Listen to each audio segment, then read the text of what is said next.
안녕하세요. 오늘 우리가 함께 살펴볼 자료는 신경해부 생리학의 핵심 요약본인데요. 주제는 바로 뇌가 우리 몸을 어떻게 움직이게 하는가, 그리고 뇌 손상 후에 어떻게 그 움직임을 다시 배울 수 있는가에 대한 이야기입니다. 이 방대한 자료를 좀 더 생생하게 파헤쳐보기 위해서요. 오늘 우리와 함께할 가상의 인물을 한 분 설정해보죠. 최근에 뇌졸중을 겪으신 김 선생님이 계시다고 생각해보는 겁니다. 아, 네네. 좋은 방법이네요. 이 김 선생님의 목표는 딱 하나예요. 예전처럼 그냥 걸어서 동네 마트에 장을 보러 가는 거. 오늘 우리의 임무는 바로 이 자료들 속에서 김 선생님의 목표를 이룰 수 있게 도와줄 과학적 원리들을 찾아내는 겁니다. 자, 그럼 김 선생님을 위한 탐구를 시작해 볼까요? 가장 근본적인 질문부터 시작해야 할 것 같아요. 인간의 움직임이라는 건 대체 어떤 원리로 만들어지는 걸까요? 자료를 보니까 마치 컴퓨터 운영체제가 도스에서 윈도우로 발전해 온 것처럼 이 움직임을 설명하는 이론도 시대에 따라서 계속 업데이트가 되어 온 것 같더라고요.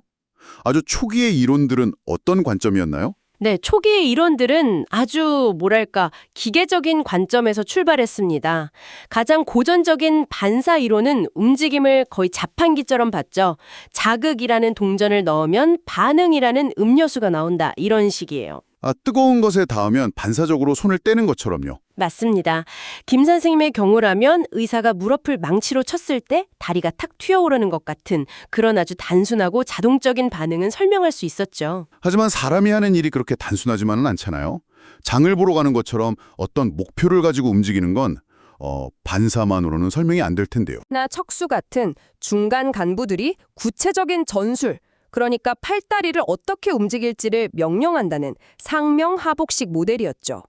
이 이론은 뇌 손상, 즉 총사령관에게 문제가 생겼을 때 왜 부하들 통제가 안 되고 비정상적인 반사가 나타나는지 이걸 설명하는 데는 꽤 유용했습니다. 그 군대 비유가 진짜 확 와닿네요. 위에서 명령하면 아래에서 실행한다. 아주 직관적입니다. 근데 이것만으로도 좀 부족한 점이 있었을 것 같아요. 우리가 매번 걸을 때마다 자, 오른발 들고 왼팔 앞으로 이렇게 뇌가 일일이 명령을 내리는 건 너무 비효율적이잖아요. 아주 정확한 지적이십니다.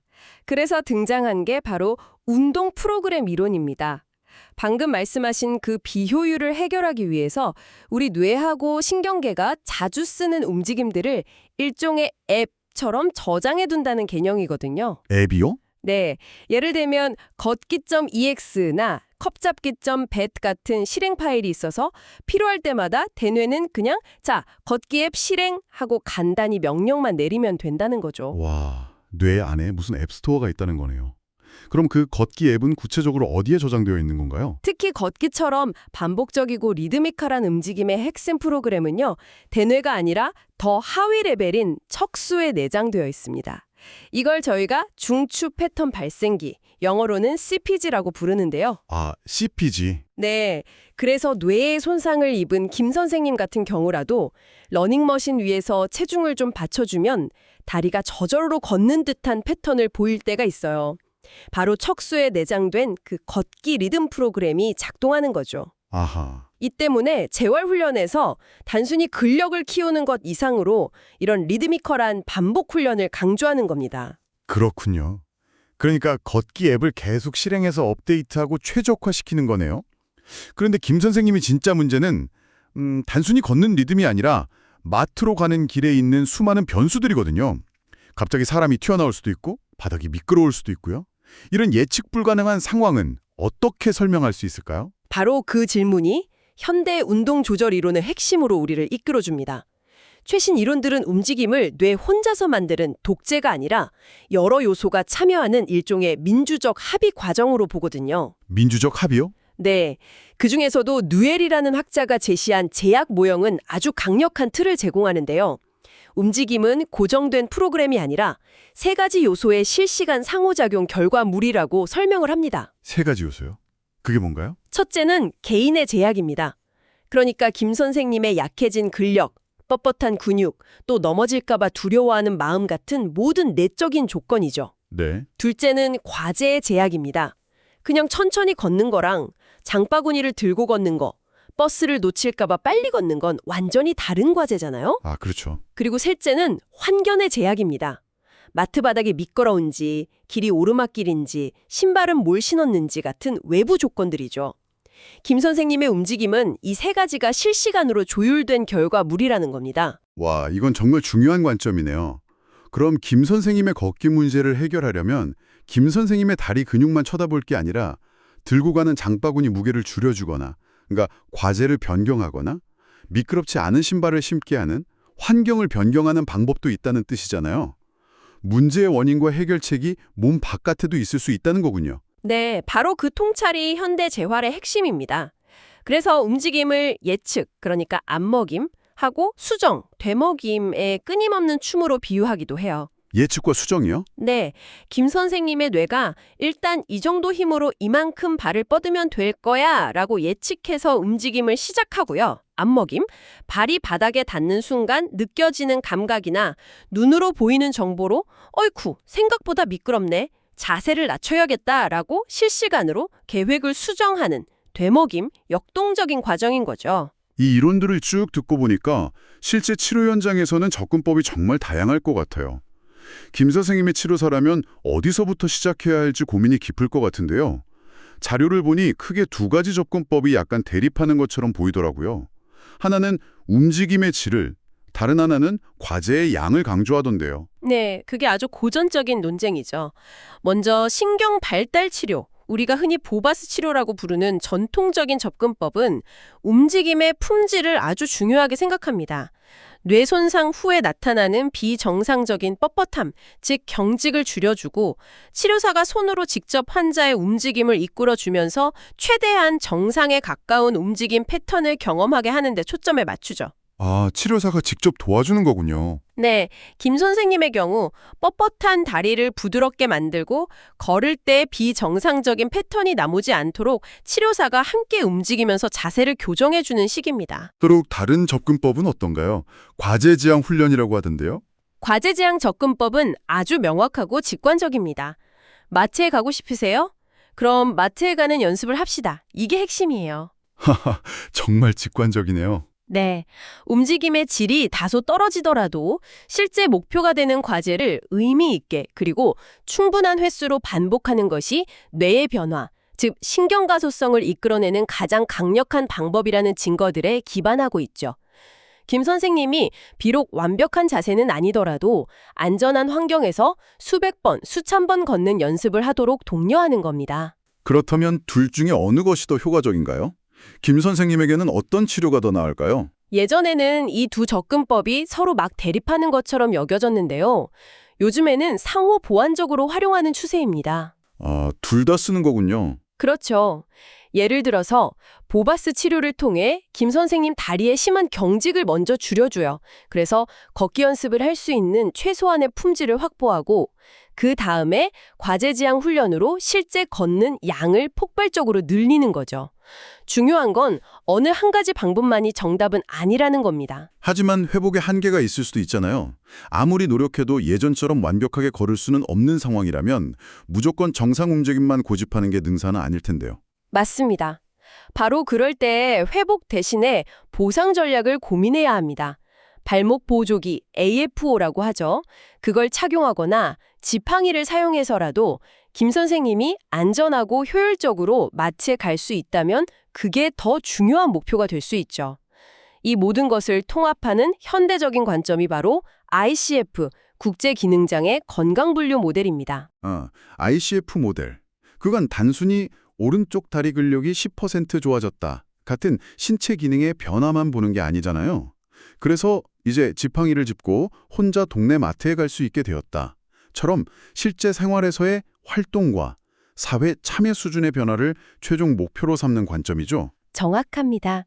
김 선생님의 신체 기능뿐만 아니라 그가 장복이라는 활동을 하고 지역사회의 일원으로서 참여하는 것까지 모두 고려하는 거죠.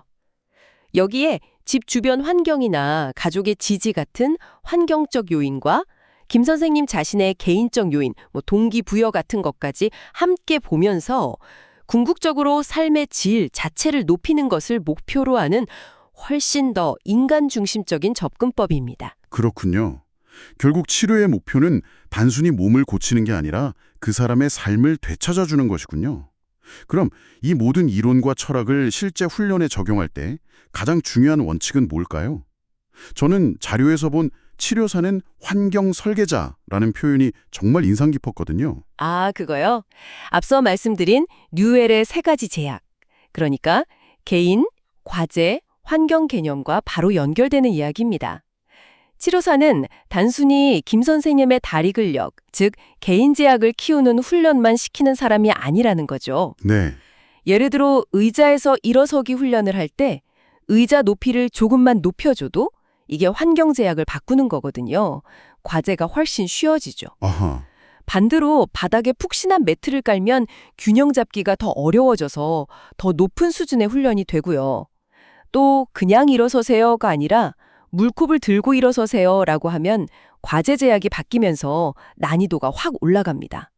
이처럼 치료사는 이 세 가지 변수를 섬세하게 조작해서 김 선생님에게 딱 맞는 최적의 도전을 만들어내는 설계자인 셈입니다. 운동을 학습하는 데 있어서 또 중요한 요소들이 있겠죠?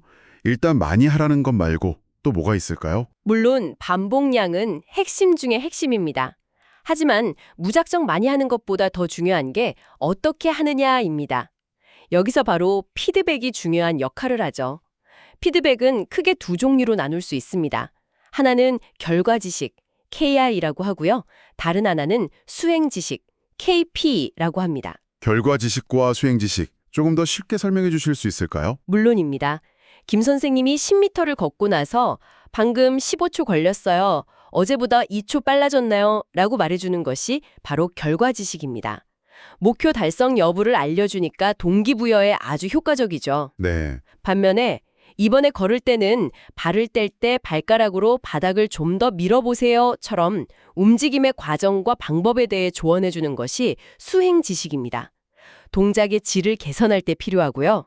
중요한 점은 처음에는 이런 피드백을 자주 주다가 김 선생님이 어느 정도 익숙해지면 점차 빈도를 줄여야 한다는 겁니다. 아, 왜죠? 계속 정답을 알려주면 스스로 생각하고 문제를 해결하는 능력을 키울 수가 없으니까요. 알겠습니다. 그럼 이제 김 선생님이 가장 두려워하는 문제, 바로 균형에 대해 좀 더 깊이 들어가 보죠. 우리는 그냥 서 있는 게 너무나 당연한데 자료를 보니까 균형을 잡는다는 건 정말 복잡한 과정이더라고요. 네. 균형은 우리 몸에서 일어나는 가장 경이로운 오케스트라 연주와 같습니다. 크게 세 파트가 필요해요. 첫째는 감각 입력, 즉 지금 내 몸이 어떤 상태인지 정보를 수집하는 연주자들입니다. 연주자들이요? 네, 눈으로 공간을 파악하는 시각, 귀 안쪽 전정기관에서 중력과 가속도를 감지하는 전정감각, 그리고 발바닥이 바닥에 어떻게 닿아 있는지 느끼는 몸감각이 그들이죠. 정보가 들어오면 그걸 해석해야겠네요? 그렇습니다. 그게 두 번째 파트, 뇌의 통합과 판단이라는 지휘자입니다.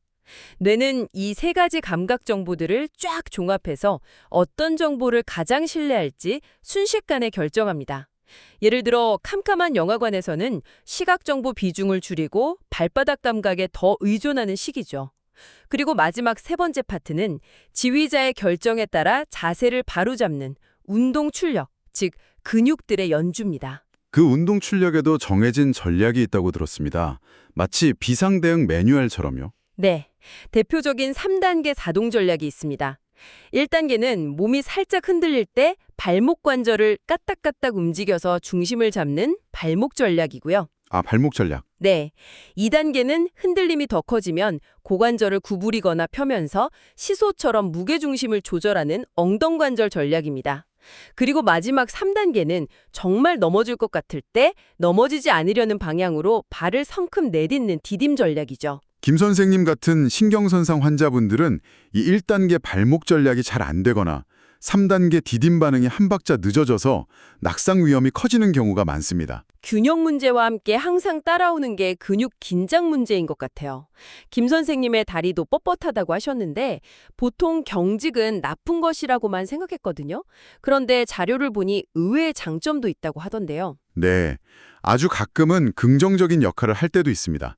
힘이 약해진 김 선생님의 다리를 뻣뻣하게 만들어서 마치 부목처럼 지지대 역할을 해주는 거죠. 아, 버팀목처럼요? 그래서 서 있는 자세를 유지하는 데 도움이 될 수는 있습니다.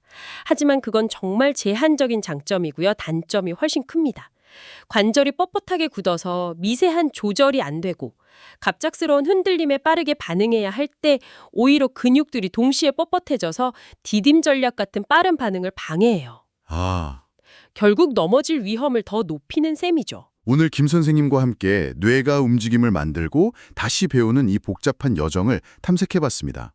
수많은 이론과 모델을 관통하는 핵심을 요약하자면 움직임은 단순히 뇌의 일방적인 명령이 아니라 나 자신과 내가 하려는 과제, 그리고 나를 둘러싼 환경 사이에 끊임없는 상호작용의 결과물이다. 이거군요. 맞습니다. 그리고 재활의 목표 역시 단순히 손상된 근육이나 신경을 고치는 것을 넘어서 김 선생님의 삶이라는 더 큰 그림 안에서 의미 있는 기능과 참여를 회복하도록 돕는 것으로 변화하고 있습니다. 다리 근육의 경직도를 몇 도 낮추는 것에서 나아가서 그가 다시 동네 마트에 가서 이웃과 인사를 나눌 수 있도록 돕는 것. 즉, 근육이 아니라 사람을 보는 관점으로의 전환인 셈입니다. 그럼 마지막으로 생각해 볼 질문을 하나 던져드리겠습니다.